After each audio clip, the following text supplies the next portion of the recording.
Okay, we're back. So, in case you didn't know, and also I think that this camera is crooked, but it might be better. Okay, we're reading Dante's Inferno. I'm not going to do the whole Divine Comedy, at least not right now. I'm not a big poetry person. I've read some poetry that I like, but I don't have as much experience with it. So I was like, let me just start with book one and see how that goes.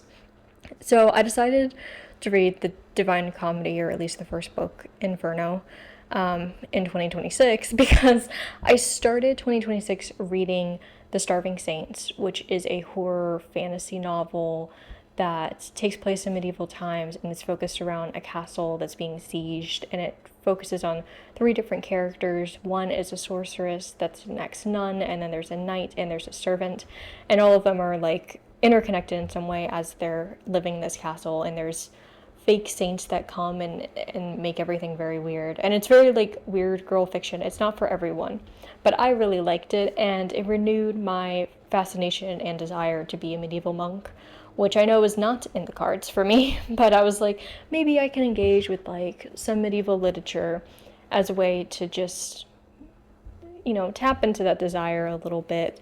And I did some research and looked through a couple different roads I can go down, but I was like, I think I really want the late Middle Ages, which would be Dante. I think a lot of times we think about him being in the Renaissance because we have this bias towards medieval times of not necessarily having a lot of great works, and things that were done later in the period is generally kind of just like thrown in with the Renaissance, even though not always the case.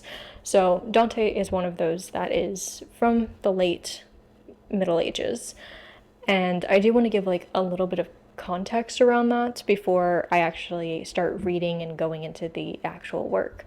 Dante, first off, wrote this not in Latin, which would have been the like more typical thing to do. That was the language of religious institutions, academics, the elite. Like that's typically was the written language for literature. But instead, he wrote it in his native dialect, which would have been like Italian-ish in Tuscany. Italy isn't what we think of as Italy. Italy didn't become like modernized Italy until like the 1800s, the way that like we consider Italy now. At this point, there's a lot of city-states, so like Tuscany was kind of like a region of sovereignty, with like Florence being at the heart of it, which is where Dante is born and from. So he decided to write it in his like common tongue, which I think is of course to make it more accessible to the masses. But I feel like any time that an author deliberately writes in a more common language than what they normally would have, it has to be, I feel some level of like cultural pride or like something along those lines, or regional pride. It's hard for me to like think that that doesn't contribute to it. That was kind of like some of the language context. I chose a translation that's very focused on readability rather than one that translates it word for word, so just like as a note slash disclaimer. But what's happening with Dante during this time, he wrote the Divine Comedy during his voluntary exile. He was a political figure, and some of this is also like a critique of what was happening within like his region. As I mentioned, it's the full thing is of course the Divine Comedy, but there's three books. There is Inferno, which is I will be reading, and then there's Purgatory, and there's Paradise, paradise being like heaven. And in the introduction for this book, I thought it was interesting what this author, this person who wrote the introduction, said, to give us a little bit of framework. So it's written, each part, moreover, is the expression of one person of the Trinity. Inferno, the power of the Father. Purgatory, the wisdom of the Son. Paradise, the love of the Holy Spirit. So going into this, I'm going to be thinking like, okay, it's vibes of like God, but Old Testament. But yeah, so that's really all I got for right now. We'll see how my readings go. Wish me luck, especially with me trying to research throughout this. Thank goodness I didn't do this while I was in grad school. That was so key. And yeah, so we'll catch up later.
I am about 100 pages in to Dante's Inferno, and something that I'm having to remind myself as I'm reading it is the fact that this is like the first of its kind, especially within like a Western Christian context. Obviously, there was other mythologies and faith that have a very like complex afterlife system.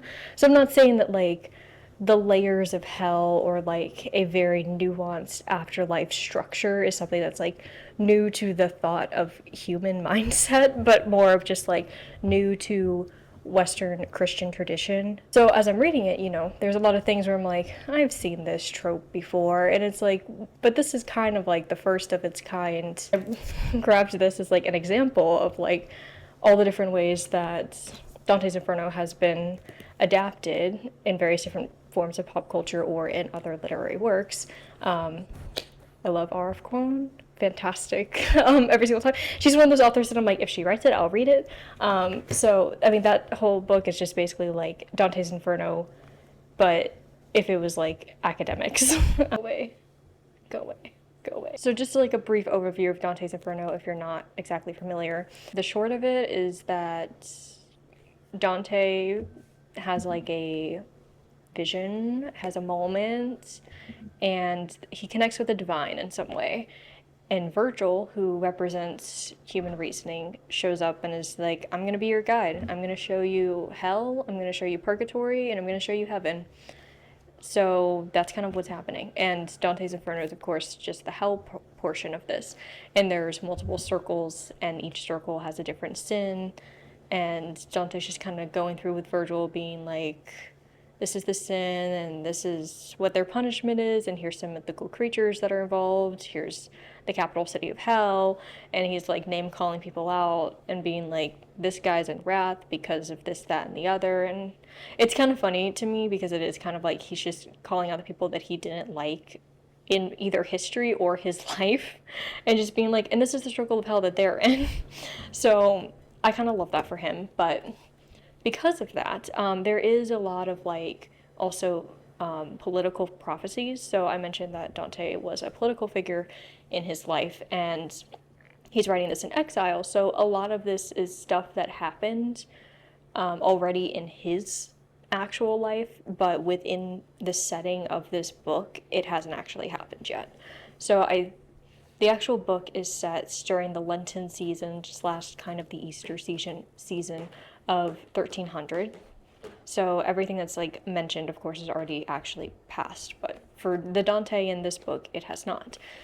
So there is a political prophecy pretty early on, and basically this guy is like, so there's going to be an inner conflict in the political party, and the side that isn't currently in power is going to take over, and then the side that's currently in power will, of course, no longer be in power, which is exactly what happened to Dante. And that's why he's in exile, is because he was part of the political party that was in power that is no longer in power. And it's obviously a lot more complicated than that, but we're not going to go into all of it. I'm not going to do the research on that. This author does a really great job of having a ton of notes for everything that's in here, and also like does a little preview before each canter is what it's called, but I mean, it's basically a chapter. So that's been extremely helpful through this process. And one of the other notes that I had earmarked, and I don't have like a complete thought for this, it was just like, that's interesting. And I think it makes a lot more sense as you go into the Purgatory book, especially, and then also maybe some of the Paradise book. Right now, it does apply, but it's not as glaring. So it says, the Commedia, which is the comedy, it must be remembered, is a vision of the process of man's soul towards perfection. So like some of the circles, Dante is like, he feels really bad for the people, and Virgil's like, don't feel bad for them, they're here for a reason. But then there's other circles where Dante is like, wow, I think I kind of also partake in this sin, and he's kind of able to do like a purging process of sorts. Like the one that this quote is from is in the Circle of Wrath. So then one of the other circles is the heretics, which I think I'm just going to read this whole note, to be honest, just because I think it's so interesting, because it really helps like it gives you an example of like what it's like reading this book in a way that isn't just me reading prose. Within the sixth circle are punished the heretics. They lie in chests resembling great tombs, but the tombs are made of iron and are heated red hot by great fires. The tombs are uncovered, and the great lids lie about on the ground. As we shall learn soon, these lids will be put into place on the day of judgment and sealed forever. Thus, once more, the sin is refigured in the punishment, for as heresy results in death of the soul, so the heretics will be sealed forever in their death within a death. It must be noted, however, Dante means heretic, specifically those skeptics who deny the soul's immortality. They stand in relation to the lower hell as the pagans stood in relation to the upper hell. The pagans did not know how to worship God. The heretics denied his existence. Each group in its degree symbolizes a state of blindness. I feel like that paragraph just really gives you also just an idea of like the thought process that Dante seemed to have when he was assigning particular punishments. Like the imagination of to be like, I think I'm going to make these people be in iron caskets that are on fire, so they constantly feel the heat evenly throughout their body and it never stops. And then once that Jesus is supposed to come back for the second coming, we're going to close the lids so that way they're just cooking in there for eternity. That's crazy. And that's like what a lot of the punishments are like. There's also slime in this, by the way. Probably not an exact translation. I'm sure they used other words other than slime. But like slime is in here. I think as you get closer to the center circle, it gets colder too. I think it starts as heat and then it ends in cold. And like the punishments are so interesting. And also I love that you get a lot of context of like the difference between like someone that was grouped in the pagan circle, or the circle that had pagans, which was like not as severe of a punishment, versus the ones that are grouped with heretics, and like why there is that difference in nuance. So I'm just going to be gushing over this translation, I think. But I also do want to point out an actual prose that I liked. First below are the violent, but as violence sins in 3 persons, so that the circle formed of 3 descending rounds of crueler torments. Against God, self, and neighbor is violence shown. And then also I just kind of liked this one particular line, and it says, art, as it were, is the grandchild of creation. Like, what a thought. I mean, valid and interesting. So, but going on, what the actual 3 circles is like, we even have graphs. So you have round 1 against neighbors, as I was mentioned, which are murderers and war makers, and then against the self is suicides and destroyers of their own substance. And then the third is against God, art, and nature, which is blasphemers,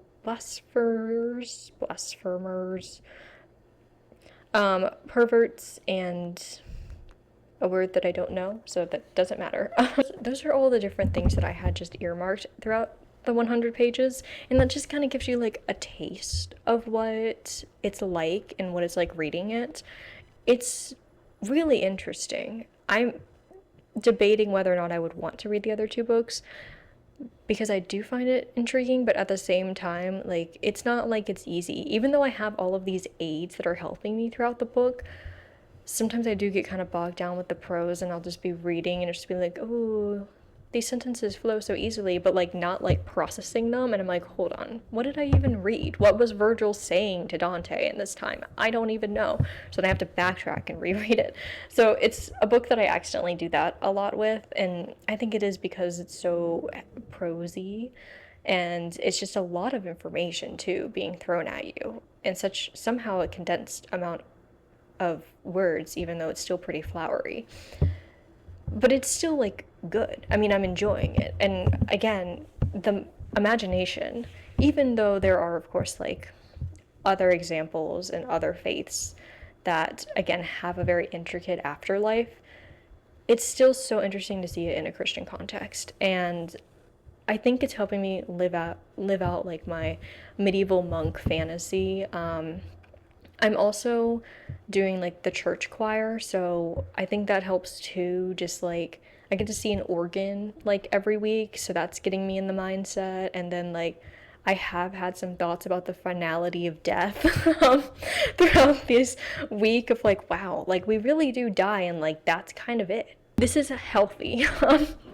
It's not, if you did it often, it wouldn't be healthy, but I have spoken to a therapist, and the rate that I do this is still in the realm of healthy. So that's the good news for me.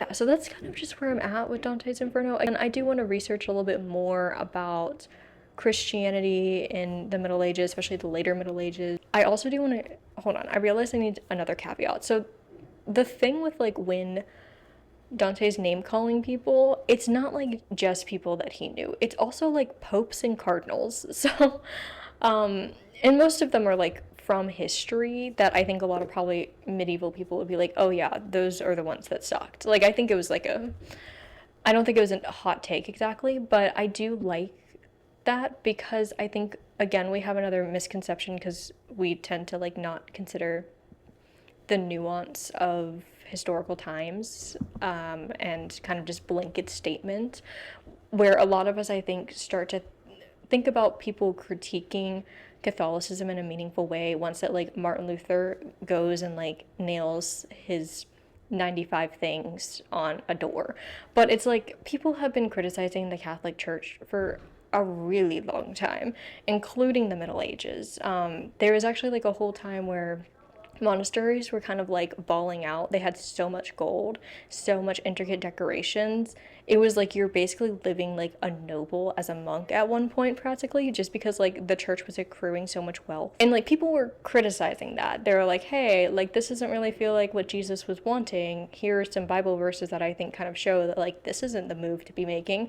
And like they did scale back a little bit, but you know, it wasn't like, and to be fair, like Martin Luther, it was kind of more of like, I think we should totally like break off from this. We cannot work within the institution to be fixing this, was more of the takeaway. And that's probably why we remember it as like, this is the time in history where the church was criticized. But like, there were other people criticizing the church before Martin Luther did. I think most people, though, were more of like, hey, like we need to fix this within the system. It was less of a severe degree and the consequences were less severe, which is why we don't necessarily think like, oh, the Middle Ages, people were totally noting like some of these popes were kind of shitty people and why are they in charge? Like that was happening, but I digress. So yes, Dante's Inferno, first 100 pages. What circle of hell am I in? Let me check. Off with circle 7, round 1, the violence against neighbors. So that's what I'm entering with the book currently. We kind of sped through most of the first couple of circles, but I think that things slow down a little bit as we get into like the 7th and the 8th and go through it, and there's more, like was kind of noted earlier, rounds and circles, and it gets a little bit more complex but yeah, so that's where I'm at, and hopefully I'll have more historical context to give it the next check-in.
Okay, so I'm about 100 more pages into Dante's Inferno. We are making progress. I also did read an academic source to give a little bit more context about what is going on during Dante's time. as he's writing this and maybe some things that influenced him. So I'm going to go over that first, and then I'll dive into just a couple of things that I had earmarked this past 100 pages. I am going to put the title and the author here and also in the description. I decided to focus on a source that is more so about the 13th century, which would be the 1200s, which is when Dante spent most of his life. Even though his Divine Comedy is written during the 1300s, so much of him writing this seems to be reflecting on his most recent past. Some of the things that were mentioned as far as just kind of like the social, cultural, political context of the 13th century is that at a time with a lot of popes and charitable orders like the Franciscan monks, and then also you're seeing a lot more guilds popping up because of urbanization, as well as universities. So the guilds are important because they kind of set up the possibility of universities as far as like structurally how they work. The guilds are, of course, a bunch of skilled laborers that have an association together, and that was able to happen with the urbanization because now you have a bunch of skilled laborers that are all doing at least similar things that can now all interconnect and create some kind of structure for their particular profession, which, when you put it that way, sounds a little bit like what a university does for professors. So that kind of funneled into what would be a university during the Middle Ages. Also, a lot of it stemmed from cathedral schools that were wanting to provide a higher education, as the name implies.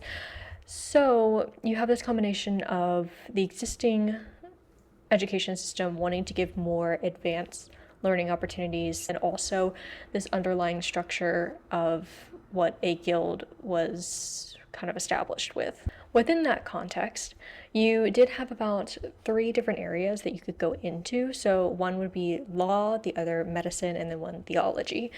So through just a very quick Google glance, it seems like Dante probably would have fallen more into the law category with maybe a little bit of rhetoric thrown in there as well. And he studied at one of the prominent ones, which was University of Bologna, possibly. 2 main things that came out of the university system that I felt like really contributed to Dante's writing or thought process through things. So one of them was that there was this increase of translation of like a lot of classical works by Spanish and Italian scholars and putting it from Greek into Latin to make it more accessible for most academic audiences. Because like the thing is that Dante does reference Aristotle and stuff like that fairly often, enough to be like, so you know this guy pretty well. I'm not necessarily saying that like he's one that like particularly translated, but he did definitely have access to those things. And the other thing is that philosophy and theology, although they were still considered like two separate things, were very intertwined and couldn't necessarily be like completely separated from one another. Even though this is based in like a spiritual journey, it does have a lot of philosophical thoughts behind it. There is enough like tug of war of that, which I mean even today it's like there's a lot of theology master's programs and such that would be categorized under the Department of Philosophy. So it's not necessarily saying that like this isn't still around, but I think the fact that they are so intertwined as disciplines is a little different from what we might experience today. I did mention the Franciscans a little bit earlier. There actually is a alluding to a chord in one of the recent chapters that I read that does kind of like talk about the Franciscan order. I'm not going to read the entire footnote, but more or less Dante and Virgil are trying to get away from some people in one of the circles, and they use a cord as like a rope to get down from a higher area like a cliff. And it says in the footnotes that it is frequently claimed, but without proof, that Dante had been a minor friar of the Franciscans but had left without taking vows. The explanation continues that he clung to the habit of wearing the white cord of the Franciscans, which he now produces in the information that he had once intended to use it to snare the leopard, which was something that happened earlier in the narrative. So even though that's like probably not really what Dante did or his history, it is so interesting to read it in like one context and then being able to like cross-reference it in another is fun and enjoyable. One of the other things that I wanted to note is the fact that I did talk about how like, yeah, sometimes there's popes in here too, and that like it's not just, you know, as soon as like Martin Luther put the 95 things down that people started critiquing the church. And there was a little bit more of that in here, which in one of the circles there's like a chief sinner, and who's sitting on the throne at the time of like this narrative is Pope Nicholas III, and then it says he is awaiting the arrival of his successor, Boniface VIII, who will take his place in the stone tube and who will in turn be replaced by Clement, possibly, the fifth, a pope even more corrupt than Boniface. So I just thought that was kind of like a funny little tidbit that, you know, references something that we talked about earlier. One of the last things is I have a note that was just titled a general note. So this passage or like chapter that happened before this footnote was partly Dante, I think it was Dante, who was just kind of like explaining the origin of Virgil's home city, and also kind of alludes to that idea that I was talking about, how there seems to be a lot of philosophical thought as much as there is theological thought in this narrative. So it says, Dante's journey is to experience all. He is not simply taking a long walk, he is constructing a universe. Part of that construction, he reaches out to draw data from various sources. These are not data in scientific sense, rather they are typical data, i.e., each of Dante's side discussions considers data that are central to its type. The history of Virgil's home city relates to the history of Troy, to the history of Virgil, to the history of Rome, to the history of Florence. And then it kind of talks about how like this is just one of the themes of this narrative is the background of civilization as Dante knew it. Seems to be a lot of like contemplating beyond just what we would think of as like a theology basis.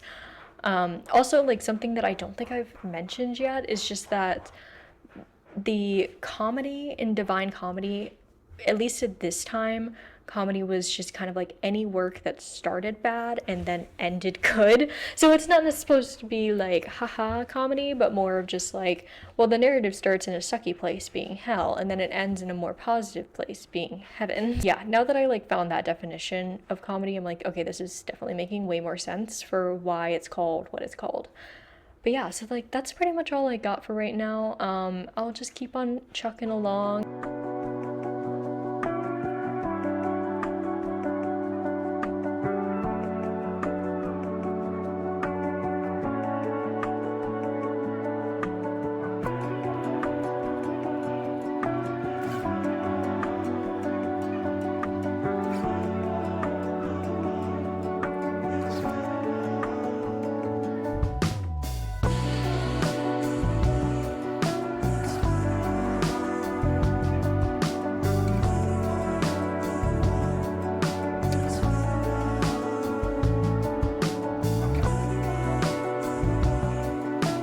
This is my attempt at medieval attire.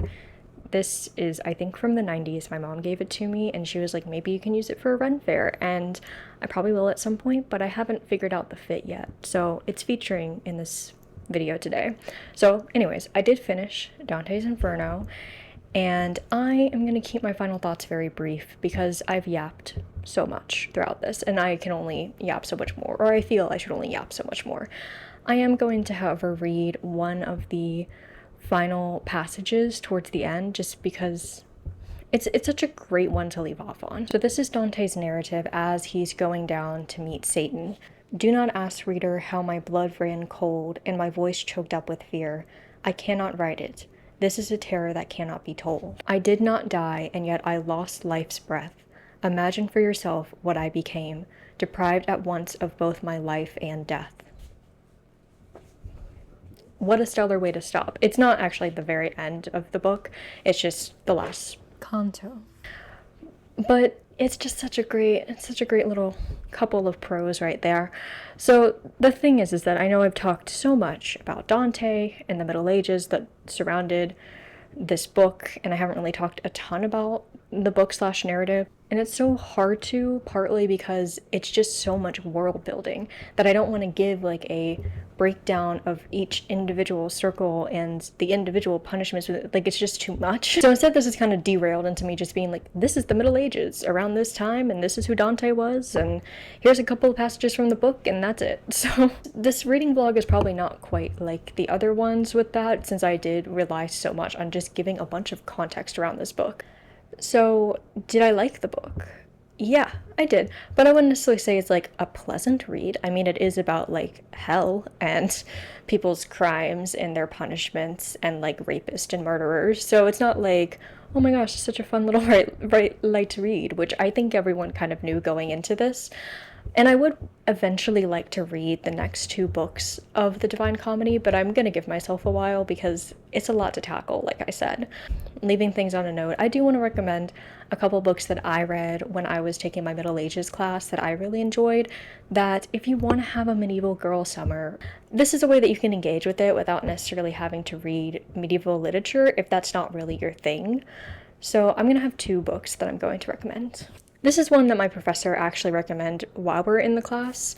It is The Name of the Rose. It's very famous. A lot of people like it. It is set in the 1300s in a Franciscan monastery, and there is a mystery thriller aspect to it.